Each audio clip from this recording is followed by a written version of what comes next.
અવાજ દિલ્હી સુધી હજી કડદા કંપની સુધી પહોંચ્યો નથી.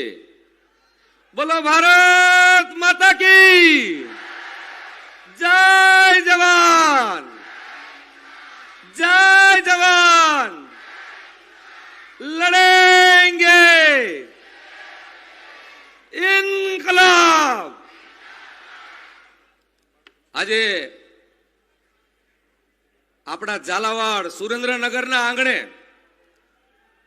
3 દાયકાથી કદી ન જોઈ હોય કોઈ પણ રાજકીય પાર્ટી કે બિન રાજકીય પાર્ટીએ કદી ન કરી હોય એવી આપણા આંગણે સુરેન્દ્રનગર જિલ્લામાં કિસાન મહાપંચાયતમાં આપ સૌનું અને મંચસ્થ આમ આદમી પાર્ટીના વડીલોનું સ્વાગત સુરેન્દ્રનગર વતી હું કરું છું.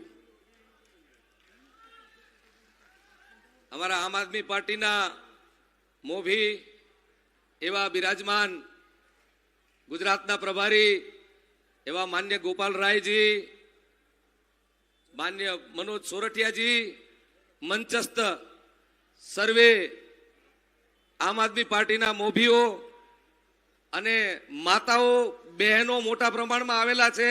અને દૂર દૂર સુધી અમારા મયુરભાઈએ કીધું એમ કે પડદા ખોલી નાખશો, ખુરશીઓ ખૂટી રહેવાની છે આજે. કારણ કે 30 વર્ષથી જે ભારતીય જનતા પાર્ટીનું આ ખેડૂતો ઉપર જે દમન થઈ રહ્યું છે ને એનો વિકલ્પ અને એનો અવાજ આજે આમ આદમી પાર્ટી બની અને ગુજરાતમાં નીકળી પડી છે. મિત્રો, મારે 2-3 મુખ્ય વાત કરવી છે.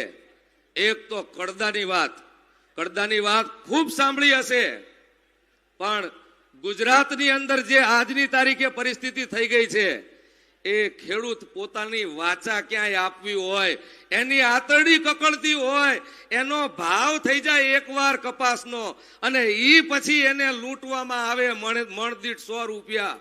બોટાદ યાર્ડમાં આશરે રોજ 65,000 મણ કપાસ આવે, ઈ પૈકી 50,000 મણનો રોજે રોજ એવરેજ કડદો થાય. એટલે રોજે રોજ બોટાદની યાર્ડની અંદર ખેડૂત પાસેથી રોજ 50 લાખ રૂપિયાનો કડદો થાય. મિત્રો, આ અવાજ ઉપાડવા માન્ય રાજુભાઈ કરપડા બોટાદ ગયા હતા અને ત્યાં જેટલા કિસાનો હતા એ બધાને માર માર્યો. અવાજ ઉપાડવાનું છેલ્લા 30 વર્ષથી આ ભારતીય જનતા પાર્ટીના શાસનમાં દમન કરવાનું એક જાણે નીતિ થઈ ગઈ હોય અને જ્યારે ભાજપ ભેંસમાં આવે ત્યારે પોલીસને આગળ ધરી દે છે.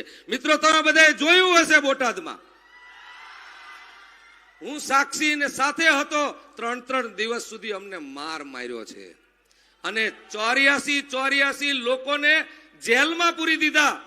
ખેડૂતોને, આમ આદમી પાર્ટીના આગેવાનોને અને ભાજપના ખેડૂત આગેવાને કોઈ પણ જગ્યાએ સાંત્વના દેવાની પણ વાત નથી કરી. ત્યારે મને ગૌરવ છે આજે કે અમારા વડીલ અને અમારા સંયોજક માન્ય અરવિંદ કેજરીવાલજી અને ભાગવત માનજી પંજાબના મુખ્યમંત્રી માત્ર 84 પરિવારો, ખેડૂત પરિવારોને સાંત્વના દેવા માટે અહીંયા આવ્યા છે.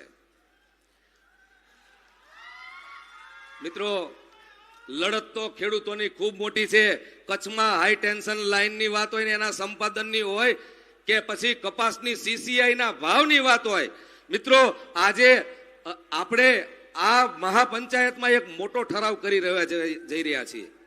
આજે કપાસ પકવતા ખેડૂત અને અન્ય જણસી વેચતા ખેડૂતોને જો ખરીદી કરવાની હોય તો સરકારને ખબર જ છે કે ભાદરવાના અંતે અને નોરતામાં કપાસ આવવા માંડે છે, તો સરકાર કેમ કપાસની CCI ની ખરીદી માર્કેટ યાર્ડ દીઠ ચાલુ ન કરી શકે?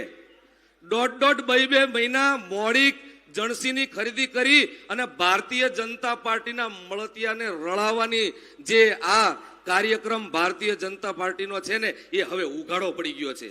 એટલે આજે કપાસના ખેડૂતોને ખાસ જાણ કરવાની છે કે હવે પછી આગામી સમયમાં આમ આદમી પાર્ટી કટિબદ્ધ છે કે જેવો જણસી આવે બજારમાં એ ભેગી જ તે ખરીદી ચાલુ થશે.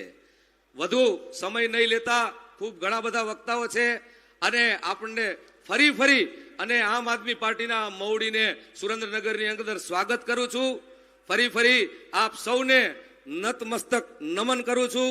જય હિન્દ, જય ભારત.